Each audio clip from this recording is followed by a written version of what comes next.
Hello, denizens of the internet. Welcome to Call Me Chato, tech news that's different from everyone else's.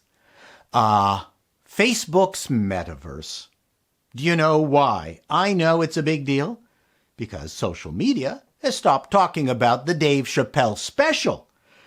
Of course, everyone will be posting about this meta thing for no other reason than it has been billed as a Facebook name change, which it hasn't. People have taken video snippets out of this meta introduction 1 hour, 17-minute presentation out of context just to poke fun at Android Zook.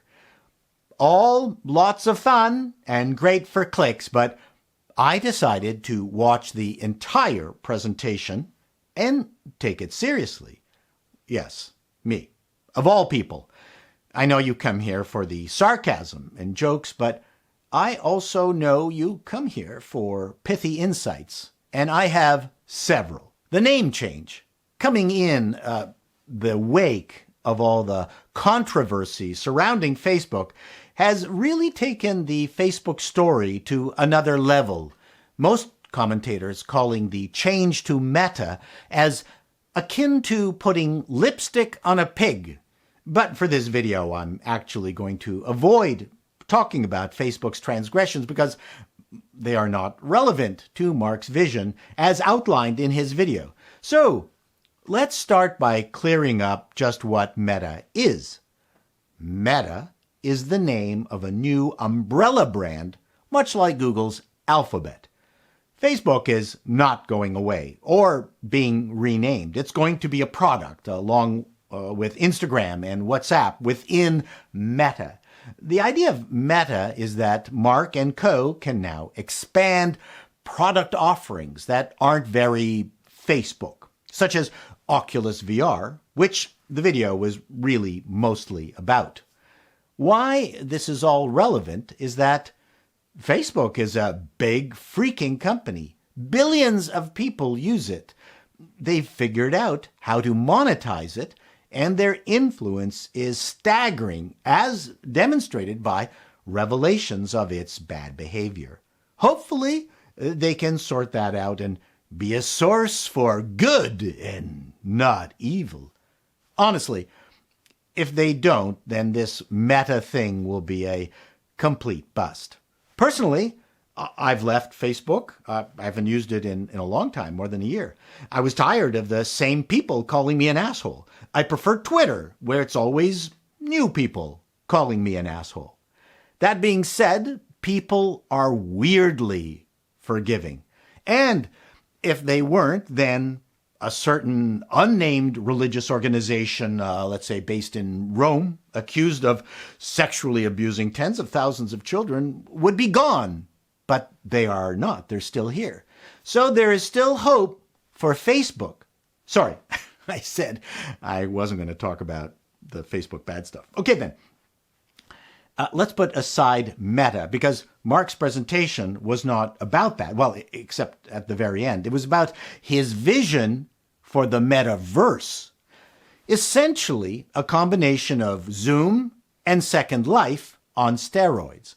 And no, it's not the Negaverse from Sailor Moon run by the evil Queen Beryl. But if you want to make Queen Beryl Sheryl Sandberg memes, you go right ahead. Now, this Metaverse is a big future play. Zuckerberg is spending big on technology and research to make this all happen. And to make this happen, the following breakthroughs have to be accomplished. 1, some kind of VR headset that doesn't suck your eyeballs out. And 2, AR glasses that don't look stupid. I have no idea how anyone is going to solve the first problem.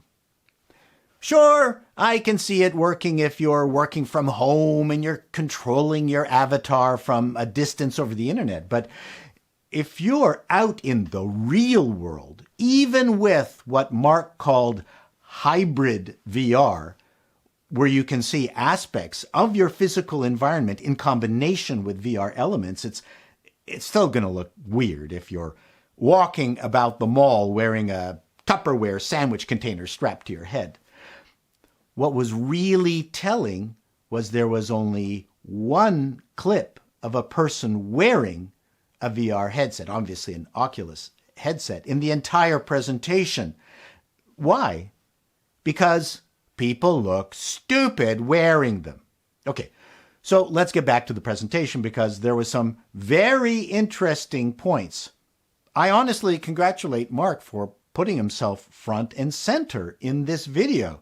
This was his show, his vision, and it was clear no one understands his metaverse better. So there are going to be avatars, of course. You'll be able to choose anything from a cartoonish avatar to a 3D rendered one to a memoji-like one to very hyper-realistic. The examples of the realistic avatars were very impressive. And one of the things that he mentioned was you will own your avatar. And Zook promised there would be proper governance, privacy, and safety built into the metaverse. So no one would be able to steal your avatar and where you'll find one day an impersonator impersonating you, your impersonation of yourself. Anyway, you'll also be able to create your ideal environment and location. Mine will be a house with nothing in it, just because then I don't have to clean up the clutter of my real home. All things we have in the real world will be in the metaverse, like games and TV sets. And this has very interesting implications. So your physical phone, TV, and computer would not be required, your real ones would not be required in the metaverse. By using virtual versions of these real devices, if they work the same way, we would not have to buy any of that stuff. Put on the goggles and use the tools that are in your 3D life. Of course, the phone companies will make you buy your virtual SIM card. Neither Microsoft nor Apple will let you use their OSs on a virtual computer, unless there was a way to license them. And actually, that sounds doable. TV makers and Lego would be the most hard hit by something like this. Mark talked about jumping in and out of your physical world. If there's a service only available in the metaverse, will we have to carry around our Oculus headsets? Excuse me while I put on my headset and wave my arms around in the air like an idiot. The key points were presence, avatars, a home space, teleporting, interoperability, privacy, safety, virtual goods, and natural interfaces. And I've run out of fingers. This metaverse platform will be called Horizon. Creating a social version of Horizon first will be the priority, and then they'll be adding worlds and people every single day, letting you communicate with friends across different layers of reality. Okay, let's stop there. What does different layers of reality mean? Just within Horizon, you could have different fantasy avatars. Your home will represent some kind of wish fulfillment. Will this replace your goal of scrambling for a better corporeal existence? You could live in a shed, make min wage, as long as your virtual life is everything you wished for. What happens if your friends and family don't follow you down this virtual rabbit hole and you lose contact with them? Will your employer offer to pay you in virtual currency like Linden's? The part where Mark talked about creating richer experiences, well, that all translated to just buying stuff on Horizon. Not impressed. There was a promise to build new tools for programmers and artists so they could market things they made in Horizon in, I guess, a NFT sort of way. This sounds silly on the face of it, but I wouldn't be surprised if this all happened and worked. The most obvious revenue source that fits perfectly is online gaming, which already exists. Population 1 is one of the highest earning games on Oculus Quest. Rockstar's GTA San Andreas is coming to the service. Fitness apps, well, they're already there. There was a very large emphasis on the work-at-home aspects, with commitments to connect to existing 2D tools like Slack. It was interesting when he mentioned that they plan on decoupling a mandatory Facebook account from accessing these services. I think that was shocking news. I liked his comment, "The last few years have been humbling for me." Mark threw in a few of these small mea culpa Easter eggs throughout. Were they honest or just PR? I have no idea. He also said, "Don't surprise people so people don't get scared." That's very far-reaching existential philosophy stuff. Mark is not a stupid person. The video showcased one Jackie Aina, who created the beauty brand @4VR Mood, the place where you want to go for scented candles and scent drops, because that's what we need more of. They brainstormed what kind of metaverse awaited Jackie. First of all, they could build the virtual pastel environment she always dreamed of because she loves pastels. People would come in and buy things from her virtual store. For VR Mood would have a room for each scent.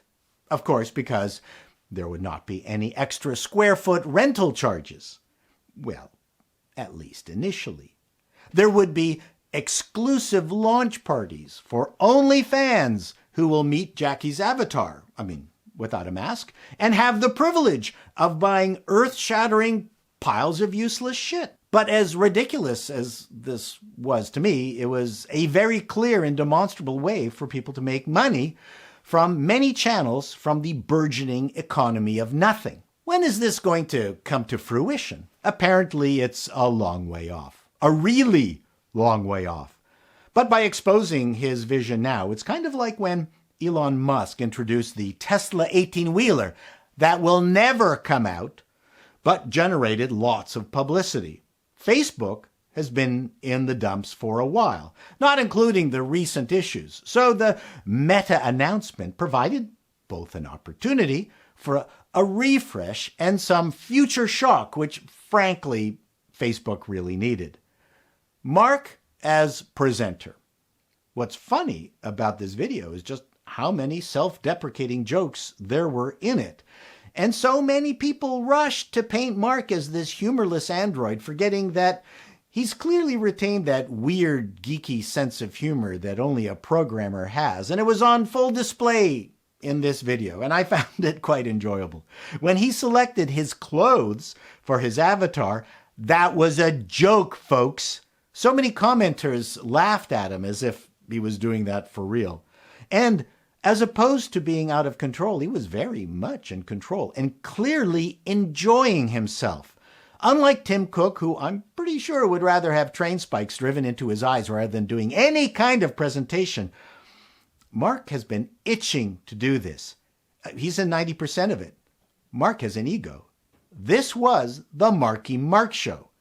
This is his SpaceX. And speaking of SpaceX, let's talk about why Mark did this. Apart from the business case he articulates in his video, I have several theories.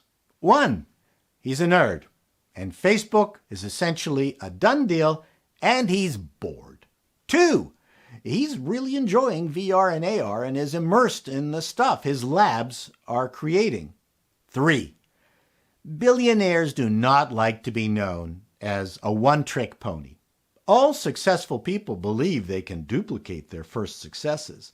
Now, most of the time, this is not the case. But what billionaire entrepreneur doesn't look at Elon Musk, who helped usher in PayPal, then Tesla, and now SpaceX, and think, I can do that? Now, Zuckerberg, I'm sure, wants some of that legacy shit. But since he hates working with outside organizations, there would never be a SpaceX in his portfolio. I'm certain that Mark speaks with utter contempt for the government and regulations. Will this work? I'm probably the wrong person to ask because I've always hated VR, especially 10, 15 years ago when I tried it and I threw up in my mask. It's certainly intriguing, and Mark betting hugely on it. At the very least, it's clear that parts of this will work now. Parts will work soon in a degraded state, waiting for regular updates. It will definitely expand the nothing economy, which will employ more and more people. I'm developing a video on the nothing economy, so stay tuned for that. My last question, what happens if the electricity goes out? Till next time, denizens, be seeing you. And don't forget to subscribe. Hit that like button and that little bell thingy, because I love you.